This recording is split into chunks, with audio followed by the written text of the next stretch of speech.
Olá, queridos, a graça e a paz. É uma alegria muito grande estar recebendo vocês aqui na minha casa, nesses dias em que nós estamos reclusos, em quarentena, pela circunstância que todos já sabem, já conhecem.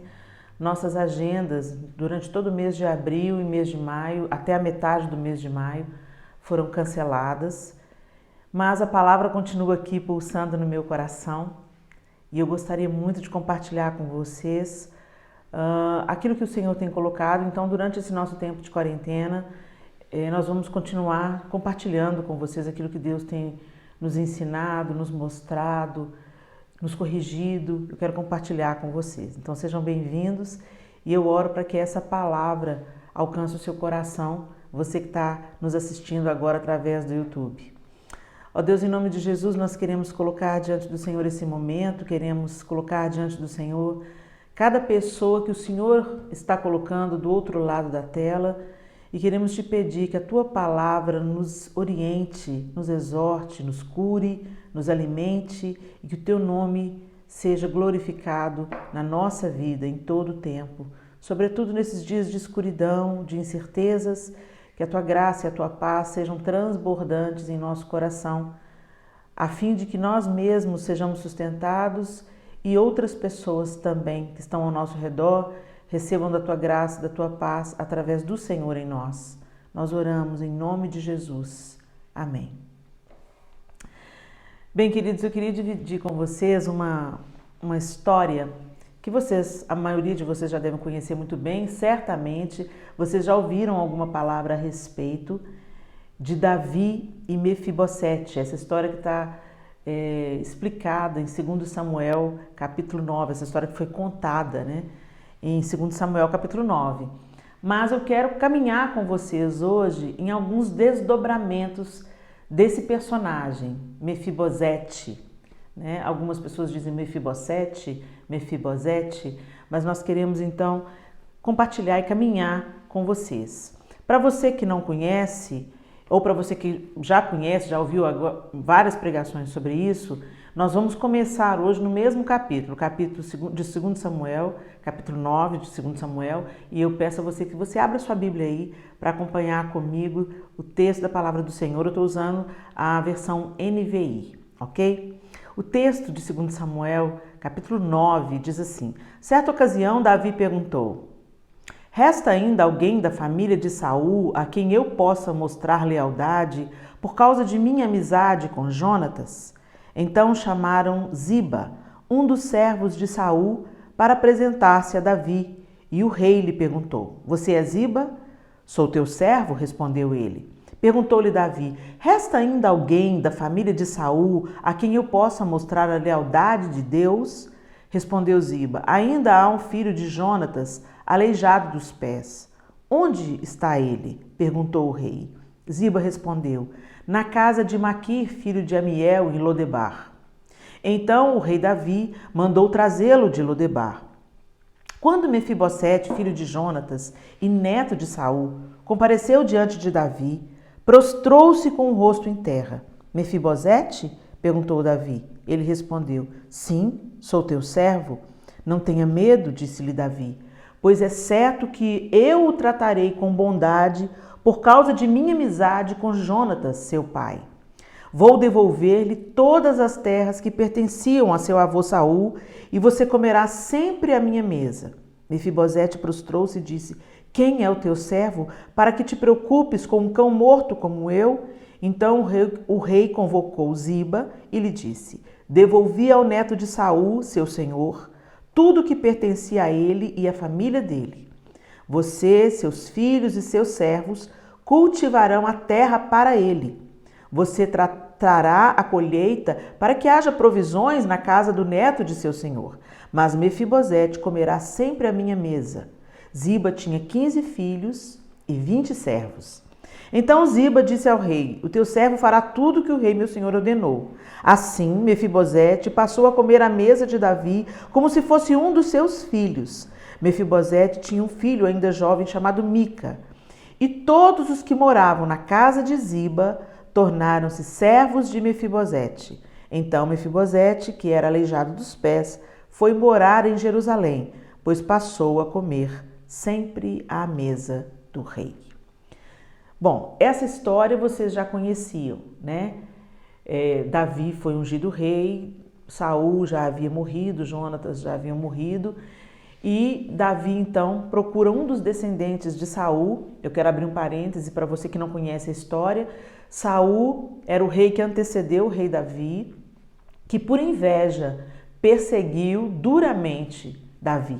Mas Davi não ousou erguer a sua mão contra o rei Saul, aguardando que Deus mesmo o destituísse em tempo oportuno e cumprisse a sua promessa de que Davi subiria ao trono de Israel. Então, todo o tempo da perseguição de Saul, Saul perdeu realmente a cabeça. E Saul fez várias coisas que eram desaprovadas, eram reprovadas por Deus.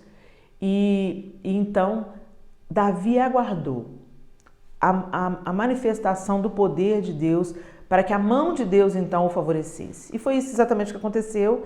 Davi aqui já era rei, então ele procurou saber da descendência do seu perseguidor, né? E ele então favorece a Mefibosete, como está aqui. Mas eu quero caminhar com vocês alguns capítulos para frente. Então você vai continuar aí no livro de 2 Samuel, só que você vai comigo para o capítulo 16. Vira as páginas da sua Bíblia e vamos do capítulo 9 para o capítulo 16. Vamos lá? O que aconteceu, né?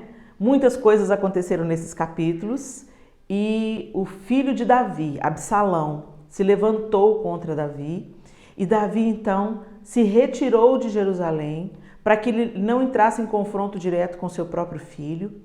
E ele sai então de Jerusalém, atravessa o vale de Sidrom, sobe o Monte das Oliveiras e assim que ele passa do Monte das Oliveiras, ele se encontra com Ziba. Lembra quem era Ziba? Ziba era o servo de Saul, que Davi mandou chamar no capítulo 9 para procurar saber de quem era a descendência de Saul, se havia ainda descendência de Saul, para que ele pudesse fazer bem por causa da amizade que ele tinha com o filho de Saul, Jonatas.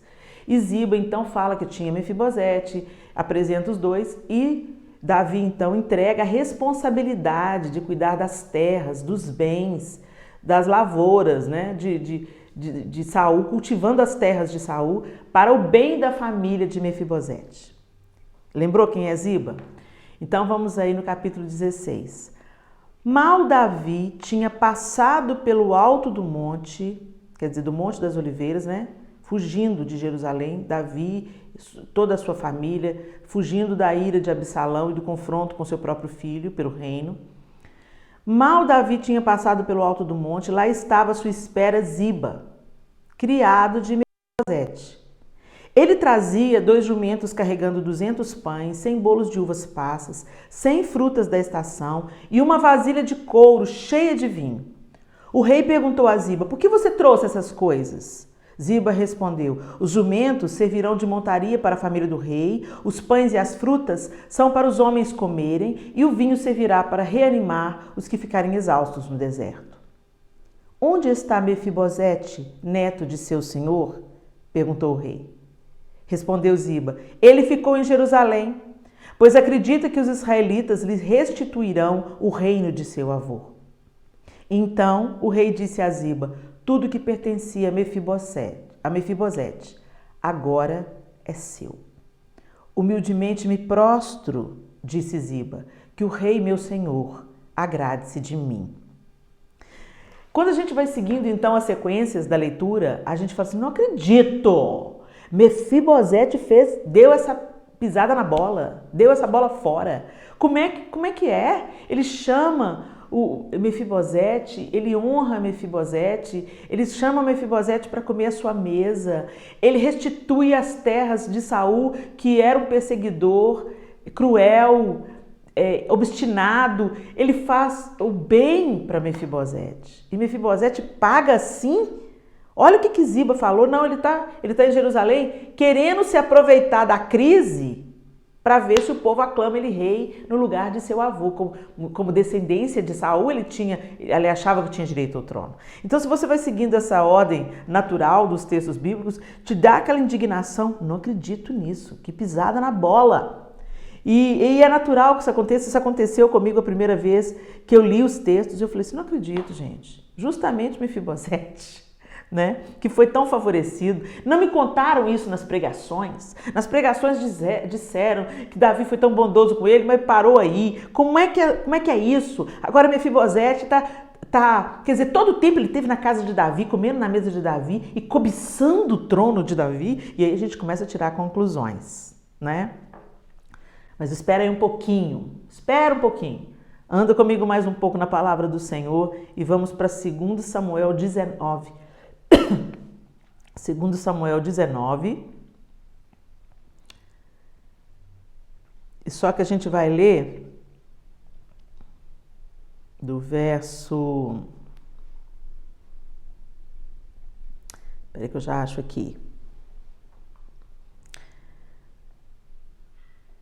24. 2 Samuel 19, a partir do verso 24.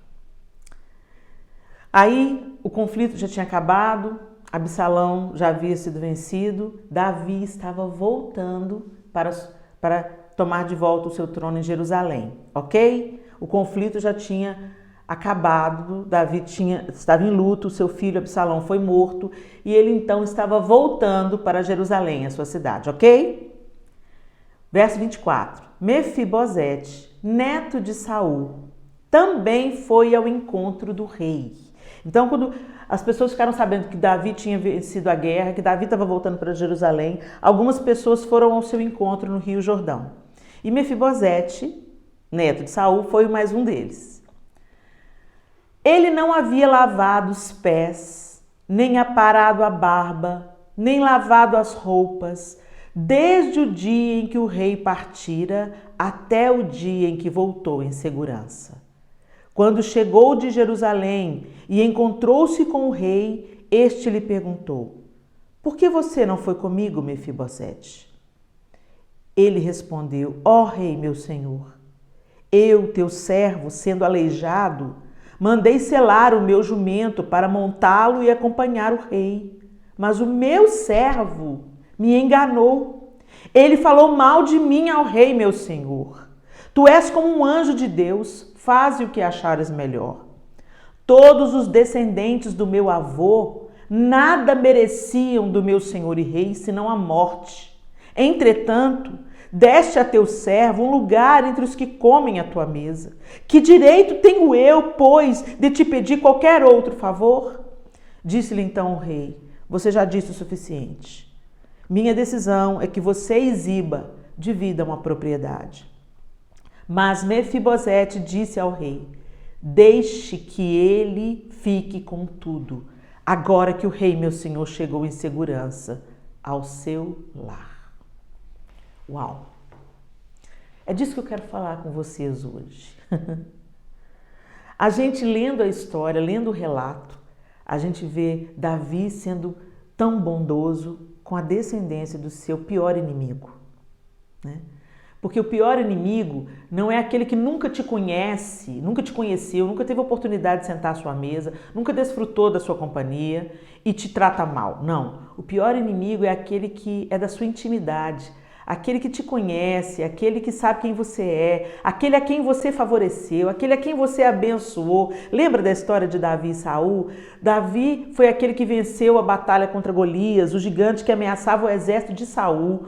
Davi foi aquele que foi para a casa de Saul tocar harpa quando ele ficava perturbado por um espírito, um mau espírito, né? Ele ficava perturbado. Davi tocava a harpa a fim de acalmar a alma de Saul. Davi era aquele que lutava as guerras de Saul. Davi se tornou um soldado valoroso. Deus levantou Davi e Davi defendia as causas de Saul, mas o coração de Saul, invejoso, se voltou contra Davi. Em 2 ocasiões, Davi teve a oportunidade de tirar a vida de Saul. Ele teve a vida de Saul nas suas mãos, né? E, no entanto, Davi falou assim: quem sou eu? Eu não posso levantar minha mão contra o ungido do Senhor. Então, o inimigo, por que eu falo o mais cruel inimigo de Saul? Saul é Davi. Davi enfrentou vários inimigos. Mas por que Saul era o pior inimigo de Davi? Porque Saul era o seu rei, era o seu líder. Era aquela pessoa que Davi já tinha favorecido, já tinha lutado por ele. Davi morreria por Saul. E Saul continuava perseguindo injustamente.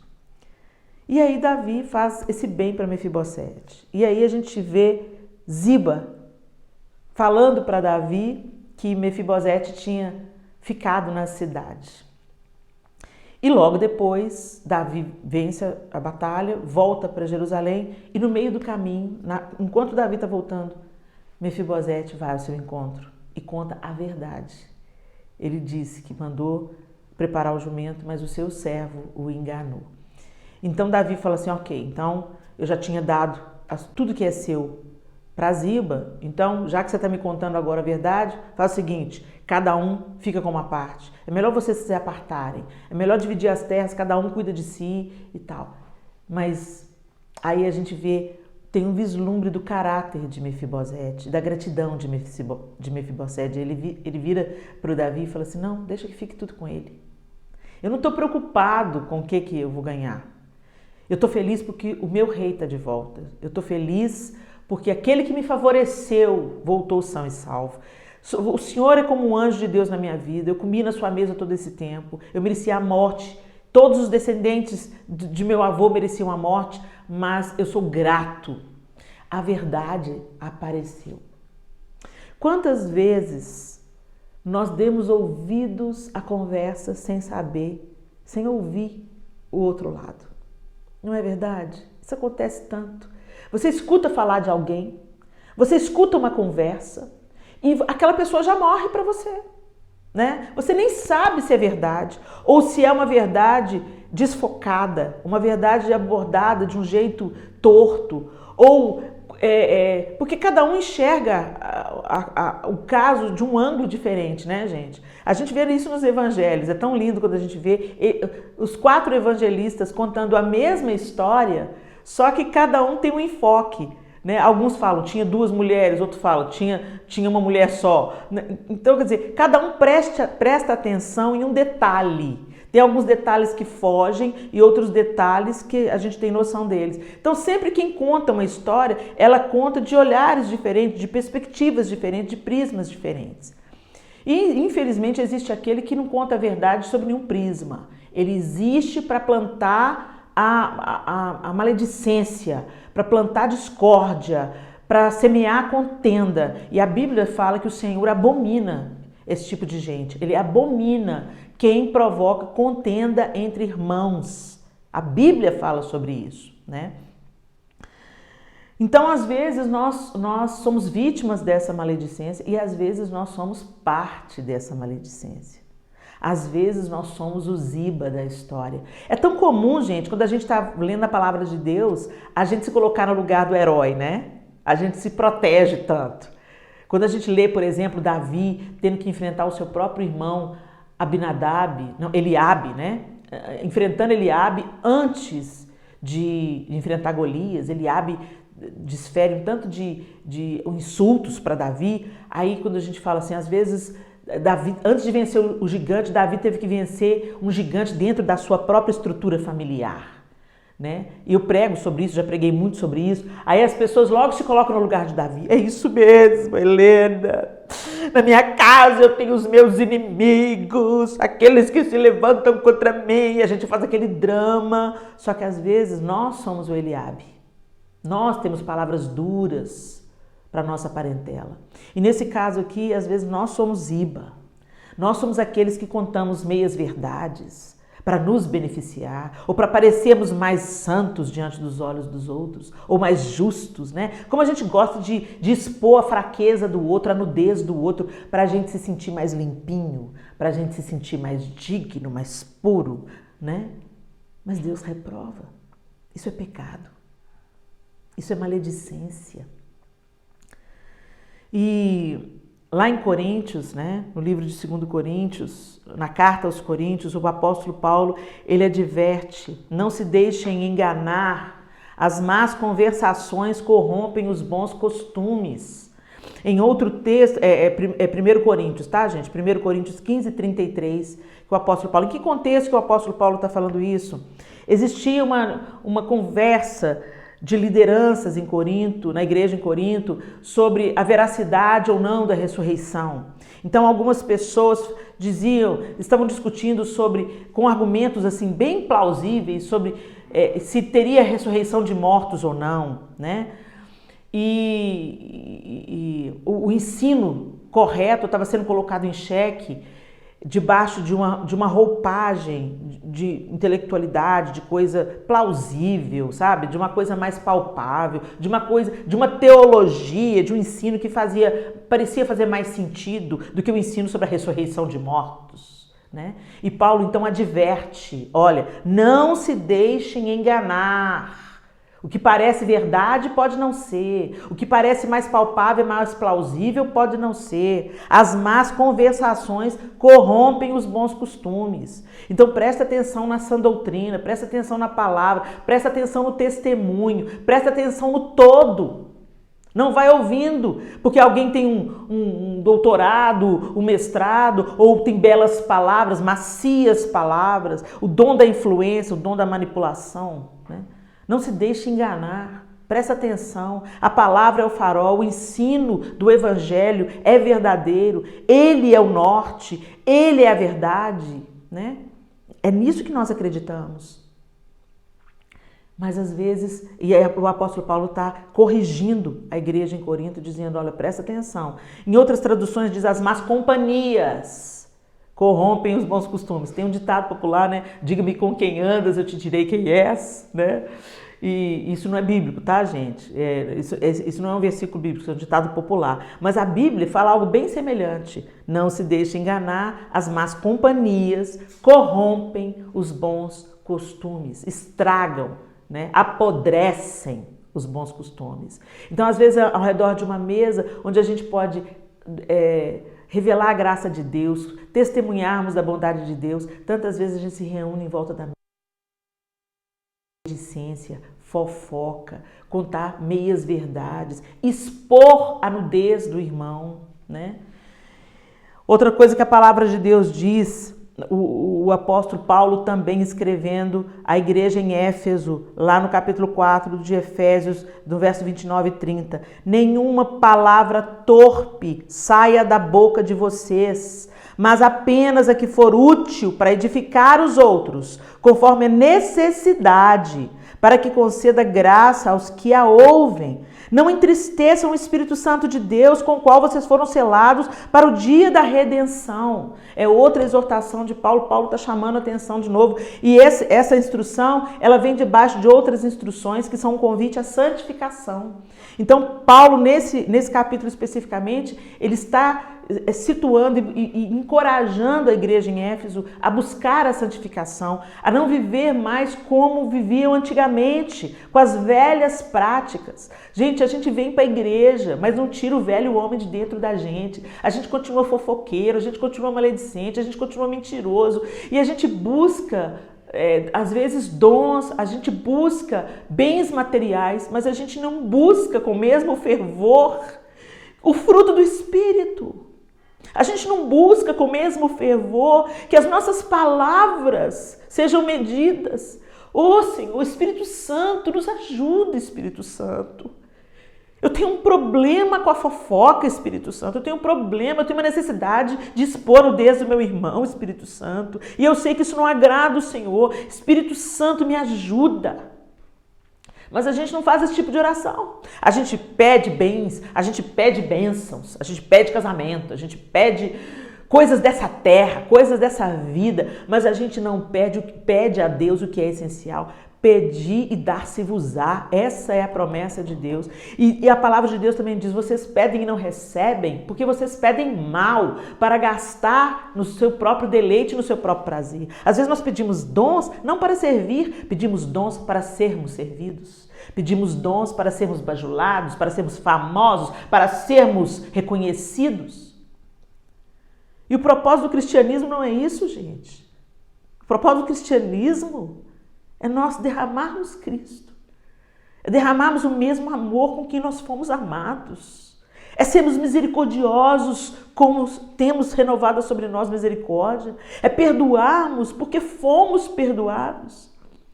É cobrirmos a multidão de pecados com amor, porque foi com esse amor que cobre multidão de pecados que nós fomos amados. Gente, em nome de Jesus, é tempo de nós clamarmos e pedirmos ao Senhor que mude, transforme o nosso caráter, a nossa maneira de viver. Não para sermos salvos, porque a salvação não é por obras, é pela expressão da graça e por aquilo que Jesus já fez na cruz. Nós não seremos salvos por sermos bonzinhos, nós somos salvos pela graça de Cristo. Não somos salvos pelas obras, mas somos salvos para as boas obras, a fim de que aqueles que não conhecem a Deus vejam Cristo em nós, revelado em nosso caráter, revelado em nossas palavras, revelado em nossas atitudes, temam e glorifiquem a Deus que está no céu. Então é uma hipocrisia a gente falar que eu sou salvo pela graça, então eu posso viver vagabundamente por aí. Eu posso viver de qualquer jeito por aí. Não, quem fala isso não entendeu a graça de Deus, não entendeu o sacrifício da cruz, não entendeu a grandeza da misericórdia que nos foi estendida, não entendeu nada. Tem ainda buscado justificativas para viver o seu antigo estilo de vida. E na verdade, gente, quando a gente entende pela misericórdia de Deus e pela revelação do Espírito Santo, a graça revelada em Cristo Jesus, nós somos constrangidos por tão grande amor. E nós queremos corresponder a esse amor, derramar esse amor. Hoje nós estamos tão equivocados na nossa vivência evangélica. Me perdoem, meus irmãos, eu não estou aqui marretando a igreja, não.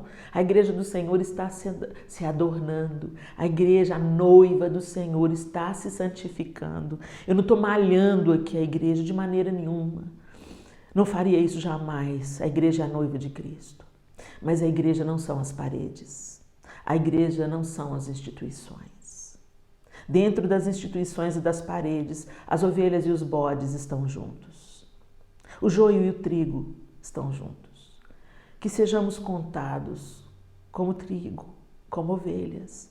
Que o nosso coração se incline ao Senhor.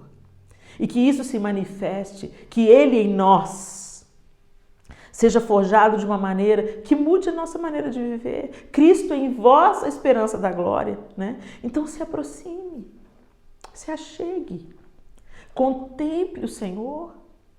Às vezes a gente se esforça tanto para parar de fofocar, né? Não é assim? Mas na primeira oportunidade a gente fraqueja, não é? Comigo é assim, não sei com vocês, comigo é assim, né?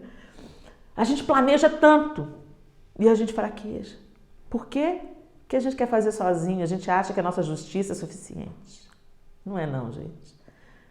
O Senhor Jesus já disse lá em João capítulo 15, sem mim nada podeis fazer. Agora, se vocês estiverem enxertados em mim, vocês produzirão muito fruto. Então, nós precisamos de nos achegar, de contemplar o Senhor, de nos aproximarmos dEle, de mergulharmos na sua palavra. Não religiosamente, não, sabe, gente? Lendo a Bíblia para cumprir tabela, fazendo oração para cumprir tabela, para nos sentirmos justos aos nossos próprios olhos. Não! Vá como maltrapilho, vá como o desesperado, vá como faminto, vai para o pão. Como sedento, vai para a água. Vai com sede, vai com fome de mais de Deus. Não vai para cumprir rito religioso, não, gente. Que de religião o mundo está cheio. De guerra santa o mundo está cheio. Sabe, de gente brigando na internet, defendendo a sua fé, o mundo está cheio. O mundo precisa da manifestação. A natureza, a criação aguarda a manifestação dos filhos de Deus. E os filhos de Deus se parecem com Deus. Então se aproxime. Você se torna semelhante àquilo que você contempla. Volta para o seu quarto, volta para o relacionamento. Aproveita esse tempo de quarentena. Mergulha na palavra, vai ler as cartas de amor. vai conhecer o caráter de Deus. E nessa contemplação, através da palavra, peça ao Espírito Santo me revela, Espírito Santo me transforma, Espírito Santo me cura. Quando Jesus estava para ascender ao céu, ele disse, eu preciso ir, porque se eu não for, ele não virá. O Espírito Santo que vai convencer vocês e vai ensinar vocês todas as coisas. E hoje o Espírito Santo está sobre a terra, mas a gente nem se lembra disso. O Espírito Santo habita em nós desde o dia que fomos convencidos que Cristo Jesus veio para fazer reconciliação entre nós e Deus Pai, veio para pagar o preço de sacrifício de sangue para que pudéssemos ser redimidos, veio para pagar o preço da nossa salvação. Ele nos convenceu disso, mas ele não veio só para isso. O Espírito Santo veio para nos convencer disso, para nos revelar a graça e para nos santificar. A graça não é só para a salvação, a graça também é para a santificação. A graça não é para justificar o seu pecado. A graça é para te auxiliar a não pecar. Então, aproprie-se dessa graça, aproxime-se do seu amado. Que Deus não seja um Papai Noel na sua vida. Que você pense que você vai comportar direitinho e Ele vai te dar tudo que você quer. Que infantilidade da nossa fé. Que Deus não seja o gênio da lâmpada, aquele moldado pelo evangelho da prosperidade, que diz que você vai ter tudo porque você tem Deus, que Ele vai te prosperar e vai te fazer poderoso na terra. Ser poderoso na terra vai muito além do que ter bens materiais. Eu quero desafiar você, meu irmão, minha irmã, que está me ouvindo. Voltemos ao Senhor. Voltemos ao Senhor. Que Ele coloque nos nossos lábios boas novas, boas notícias. E não palavras mentirosas, palavras que desnudam o nosso irmão ou o nosso semelhante. Que a gente entenda que o amor que nos alcançou também está disponível para a mais desprezível das criaturas. Que o nosso evangelho não seja só um discurso bonitinho no final de semana ou uma roupa arrumadinha, uma pseudo-santidade. Mas que aí Cristo seja forjado em nós na hora de perdoar aquelas pessoas que parecem imperdoáveis. Na hora de fechar a nossa boca, se as nossas palavras não forem trazer êxito, edificação, encorajamento. Não criarmos fantasias, mentiras, a fim de nos beneficiarmos ou parecermos justos aos olhos dos outros. Que o Senhor realmente nos ajude a crescer nas nossas palavras, porque pelas nossas próprias palavras nós podemos ser condenados. A palavra de Deus também diz que do fruto das nossas palavras nós teremos que comer. Lá em Provérbios diz isso. Então, às vezes você está passando por uma dificuldade, uma adversidade, uma depressão, uma tristeza, uma angústia. E às vezes a gente põe muito a culpa no diabo, né? O nosso adversário. Ah, Satanás é o nosso adversário. Ele está fazendo isso, ele está fazendo aquilo. Mas muitas vezes, gente, Satanás trabalha, a palavra de Deus diz que Satanás trabalha sim, mas que ele trabalha na cobiça do nosso próprio coração. Ele trabalha com o material que a gente coloca na mão dele. Então peça ao Espírito Santo de Deus para mudar as suas palavras, para você não se assentar na roda dos escarnecedores. Às vezes a gente pensa que sentar na roda dos escarnecedores é ir para o churrasco de família, que não é crente. Não, não é isso que sentar na roda dos escarnecedores, não. A roda dos escarnecedores às vezes é montada por aqueles que zombam de outros filhos de Deus, que expõem a nudez de outros filhos de Deus. Que não sejamos ziba, inventando mentiras para tirar proveito, desnudando o nosso irmão, se aproveitando da vulnerabilidade do irmão para criar situações. Às vezes a gente quer ficar bem na fita e a gente joga o escândalo do outro na mesa para a gente se sentir mais santo. Nós não somos melhores uns que os outros. Cada um de nós tem a sua área de vulnerabilidade e necessitamos igualmente de Deus. Eu oro para que essa palavra seja viva Às vezes tem um Mefibosete que foi desnudo na sua vida. Uma pessoa que nunca fez mal a você e que você já olha com antipatia por causa da palavra de outro. O tempo mostrou para Davi que Ziba mentiu. E Mefibosete era honrado, desde o dia que Davi saiu da cidade. Ele não se barbeou, ele não se lavou, como sinal de dor, como sinal de sofrimento. Era a manifestação física daquilo que ele estava sentindo. Ele não estava usando de oportunismo para subir o trono de Davi, não. E quando Davi volta, ele celebra. E a volta do rei foi para ele suficiente. Não, deixa que as terras fiquem com Ziba. Eu nunca tive terra mesmo. Eu vou me apegar a essas terras por causa de quê? Deixa que fique com Ziba. Será isso que ele queria? Por isso que ele mentiu? Deixa que fique com ele. Eu já estou feliz porque o rei voltou para casa. Que sejamos achados em justiça, em retidão. E que as nossas atitudes revelem às pessoas quem Cristo é em nós. Em nome de Jesus. Amém? A verdade vai prevalecer. Sempre. Então, caminhe na luz com a ajuda do Espírito Santo. Aproxime-se de Deus. Abandone o antigo estilo de vida. Interrompa as más conversações, as más companhias e peça, sobretudo peça ao Espírito Santo de Deus para forjar em você o caráter de Cristo. Na maneira como você conversa, na maneira como que você escuta, porque às vezes a gente pode interromper uma conversa, simplesmente se levantando da mesa e não dando prosseguimento à maledicência. Que Deus abençoe vocês. Essa palavra falou muito comigo. Eu fiquei muito reflexiva sobre a atitude de Mefibosete e sobre a atitude de Ziba.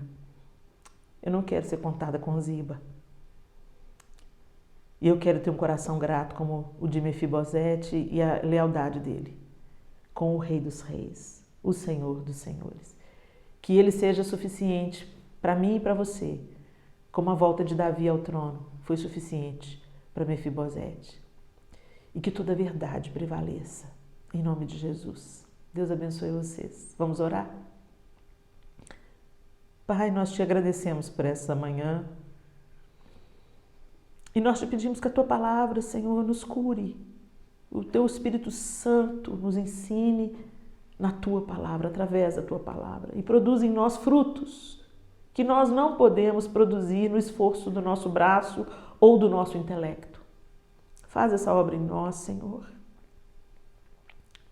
Nós nos rendemos ao trabalhar do teu Espírito Santo e nós te pedimos que o Senhor seja formado em nós. Nós não queremos carregar a Bíblia debaixo do braço ou a palavra em camisetas. Queremos que a tua palavra se revele no nosso caráter. Que o nosso coração seja alinhado ao teu coração. Transforma-nos, Espírito Santo, porque sem o Senhor nós não vamos conseguir. Ensina-nos, guia-nos, corrige-nos, transforma-nos, em nome de Jesus. Amém e amém. Deus abençoe vocês.